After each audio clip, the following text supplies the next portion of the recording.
Thank you, Jorge, for the introduction. It is a great pleasure for me to be here today, and I'm really thankful to the organizing committee of this ILSI meeting 2020 for this opportunity. So my contribution to this session has to do with the contributions to health from processed foods now and in the future. This is my conflict of interest disclosure. I am an independent consultant in scientific and regulatory affairs and in food innovation. My main activity is related to the regulatory approvals of different ingredients and food additives in Latin American countries. And thus, I work with food ingredient and food additives companies, also food producers and law firms. I participate as an external expert at food regulatory forums, local codex committees, and Mercosur meetings and others. And I am also a member of several scientific advisory committees of companies. So this is the agenda for today. We are going to talk again about sustainable healthy diets and the role of food processing. We're going to make relationships between cooking, food engineering, and food processing. We're going to look at food technology and its processing abilities. We will take a look at what the world eats, an approach to reality and to the obesity epidemic. And we're going to talk about the major areas of food technology and, just let you know about high-tech foods. So as we have heard along this meeting, this important document that was published in July 2019 has posed certain concerns regarding the wording. If you take a look at the Sustainable Healthy Diets infographic information, you can read under number 2 that are based on a great variety of unprocessed and minimally processed foods balanced across food groups while restricting highly processed foods and drink products. So there is an asterisk there, and then it goes to food processing can be beneficial for the promotion of high-quality diets. It can make food more available as well as safer. However, some forms of processing can lead to very high densities of salt, added sugar, and saturated fats, and these products, when consumed in high amounts, can undermine diet quality.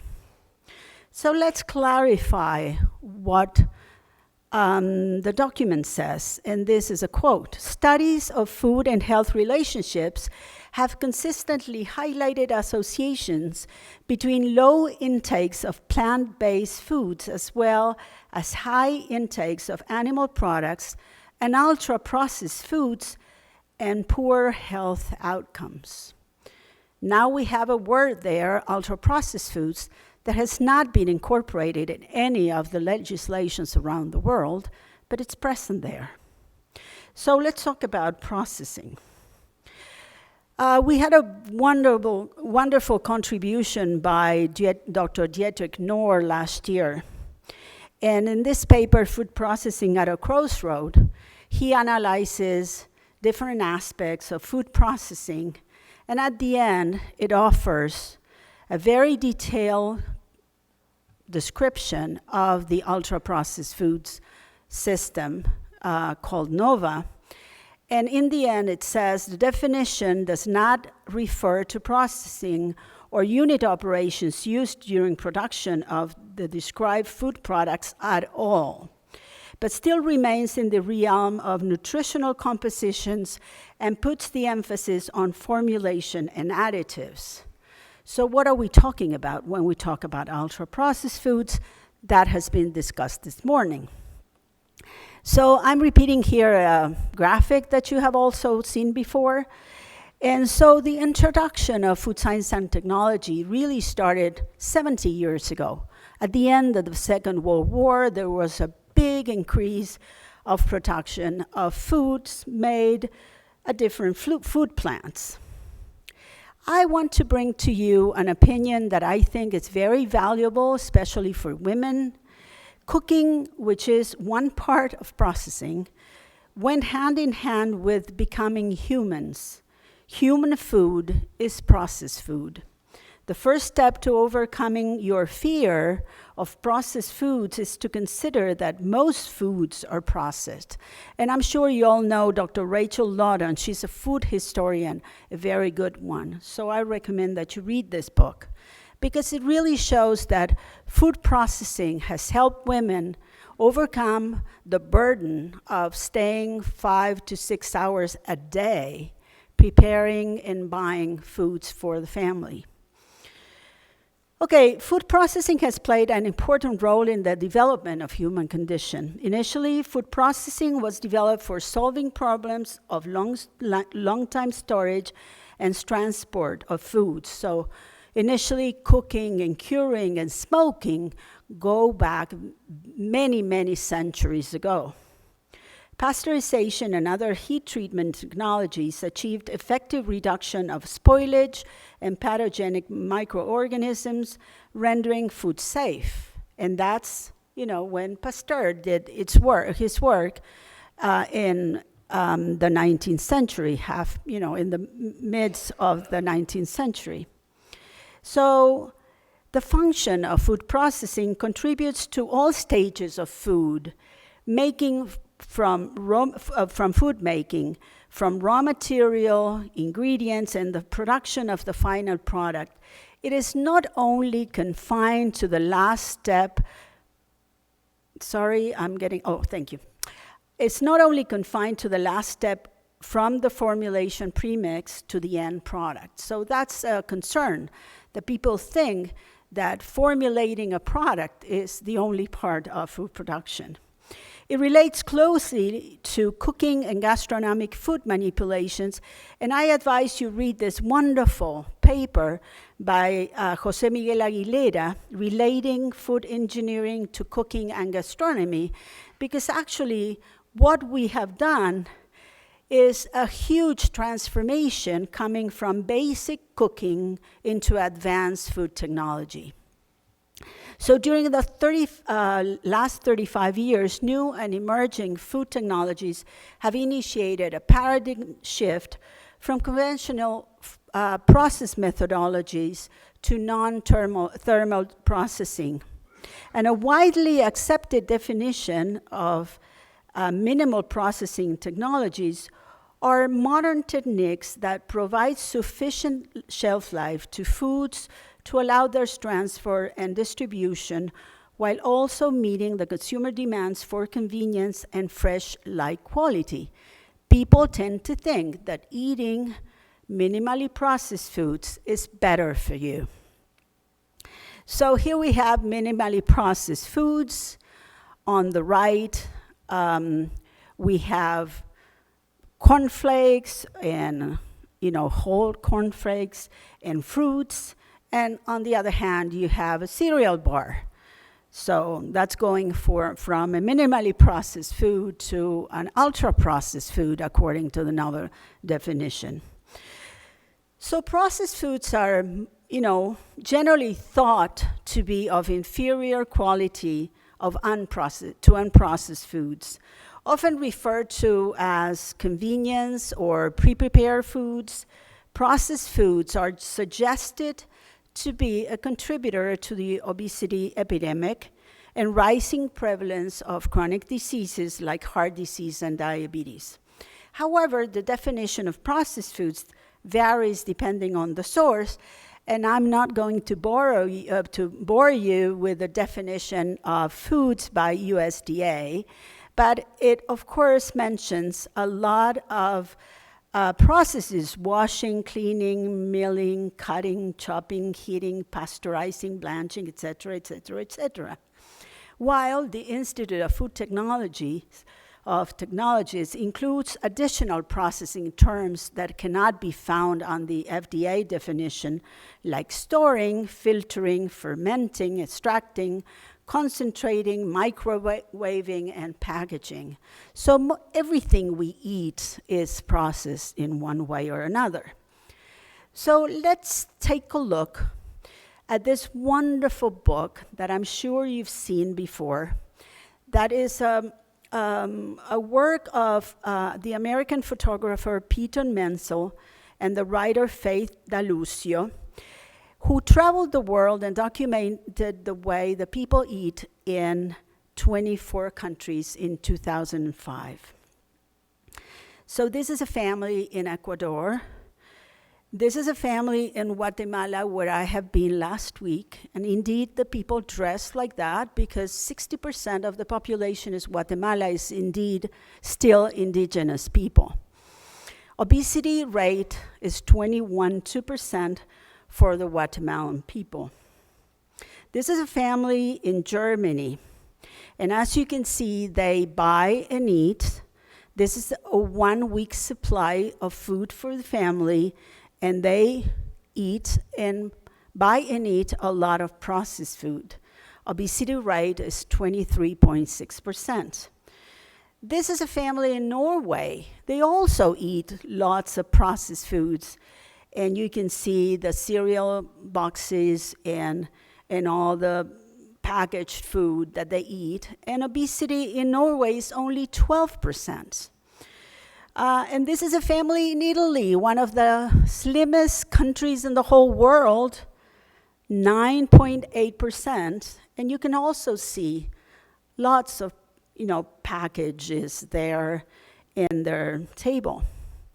So, and if you read, this is a copy from the book, favorite foods are fish, pasta with ragu, hot dogs, frozen fish sticks, typical ultra-processed foods, according to Nova, right? So this is something that we should all be aware of. This is data for obese people in several countries. You can see there that Norway and Italy are two countries that have the privilege of being very slim, Japan and Korea being the first two. And actually, there's no correlation with what people eat and their obesity rate, because what we eat is one part of the equation. There are many other things that we have to take into consideration when considering obesity, because obesity is a multifactorial illness. So let's talk about processing. In 1975, when I was studying at the university, I read this book, History of Food Processing by McLellan. And processing has four main, as Ana Maria mentioned before, four main goals: preservation, increased palatability for better tasting and access to nutrients, transportation stability, and the production of convenience food, which means freeing us from the daily chores, going to the market every day, as my grandmother used to do 80 years ago. So there have been fortified products for decades. We all know those: dairy products, cereals, and juices fortified with vitamins and minerals. There are currently, in the last decade, we've seen the rise of fortified foods that have helped combat hunger in many of the African and Asian countries. Plumpy nut and Wamamam, two products that were very successful in saving children that were dying from hunger.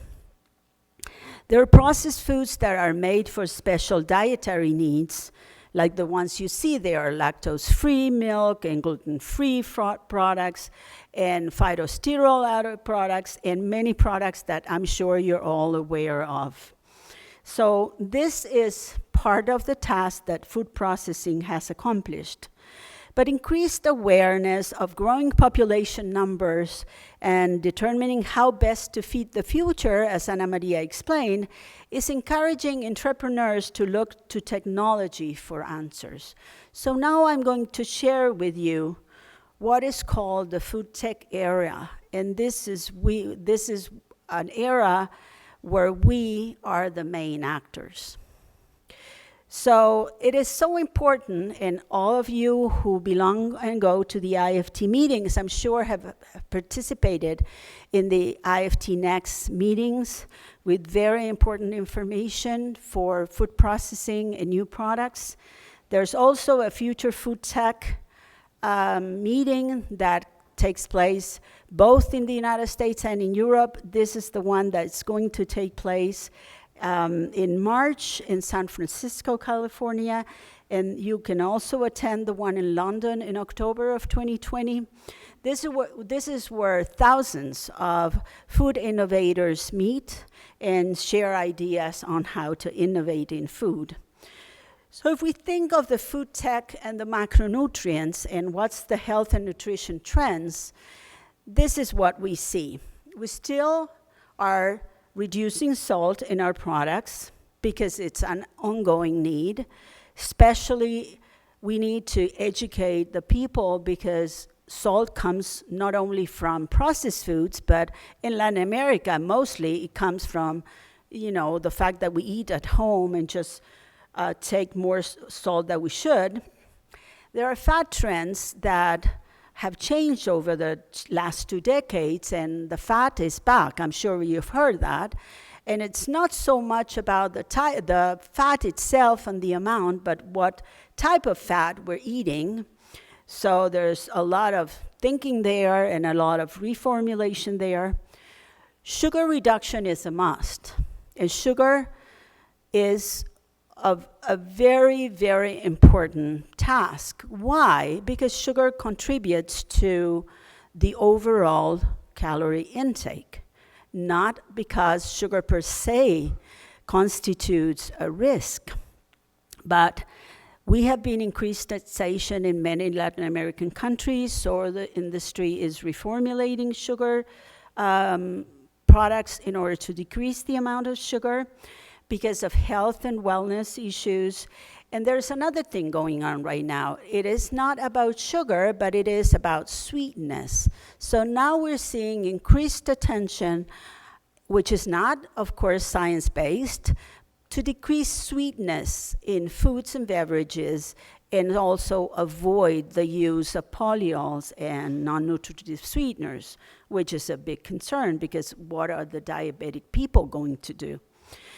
There's also a need to increase protein content in food because it can improve the lean body mass, it can reduce hunger between meals, so increases satiety, and because there is this sportification trend to eat a lot of protein in many products.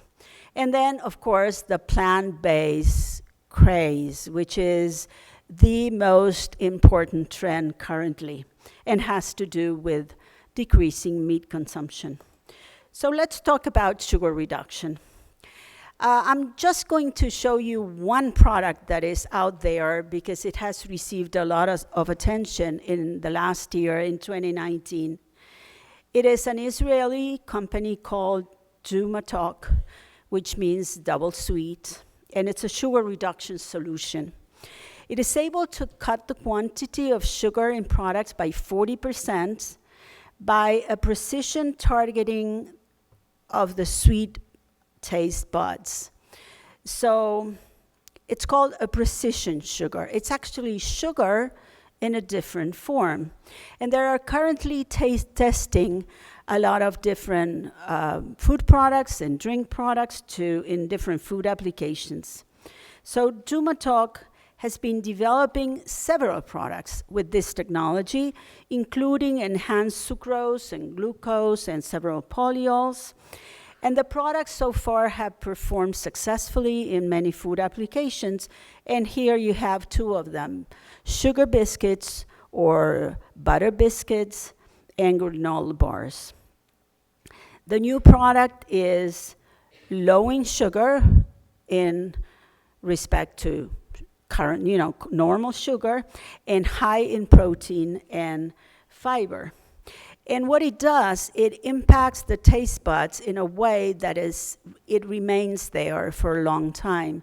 So it generates two effects: increased perception of sweetness at the moment when we eat it, and then a lingering sweetness for a longer time that allows us to wait until we take the next bite. Let's talk too about plant-based products, and these are two companies that I will show you that I'm sure you're aware of, and the Impossible Burger being the first one. The Impossible Burger, which is, as you can see, a product that has been very successful for what I read, very successful in many places in the United States. But there's also products that are made from protein coming from plants that are processed foods for special dietary choices, not special dietary needs, because these are plant-based options for convenience food seekers. So people can eat their plants or the vegetables and fruits, but prefer to buy a turkey slice in order to have a sandwich made. So you have those products too out in the market. And this is a Chilean company, Notco, and what you're going to see, it's in Spanish, I'm sorry, but I will translate. So it says, made with vegetable ingredients, period. That's what it says. This company is a company created 5 years ago by a Chilean entrepreneur who has received $30 million from Jeff Bezos, the owner of the Amazon company. As you can see, the way they market the product, this is a nut mayo product, which is totally made from vegetables. And they point out the fact that it reduces the use of water by 83%. So it's a sustainability reason that makes people buy the product.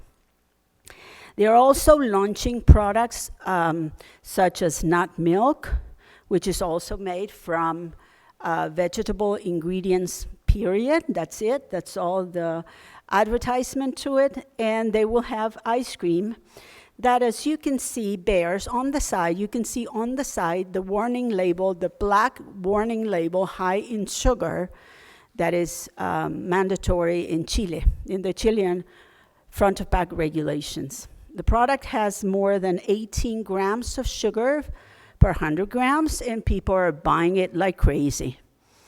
Okay, so I'm sorry. So we must keep in mind, especially in this region of the world, that food composition data is essential. And Ruth Charnier, who used to be a FAO official, said, inadequate food composition data and their use can lead to erroneous research results, wrong policy choices, particularly in nutrition, agriculture, and health, misleading food labels, false health claims, and inadequate food choices. And I put right down there selection of pictures I took myself, except for the tamal one, which is in the middle. All of the rest are traditional foods in Guatemala, Argentina, Chile. We all eat in Latin America a lot of fried foods with a high calorie content. So as closing remarks, new high-tech foods are sold independently of their nutrient composition. Appeal is great for plant-based options that are also high in fat, salt, and sugar. And so we have to keep in mind 3 important keys to healthy eating, and they are variety, balance, and moderation, as always. As we said in the meeting IUFOS had in 2012 at the Cape Town Declaration, we accept as food scientists that the problem of food insecurity has huge political and economic dimensions and will not be solved by food science and technology alone, not even by science alone, but it will certainly not be solved without the contribution of food science and technology. So with this, I would like to introduce to you another picture of our ALACTA group, and this was taken at the Latin American and the Caribbean Congress of Food Science and Technology that took place in my city, Buenos Aires, in November of 2019. And with this, I thank you very much for your attention.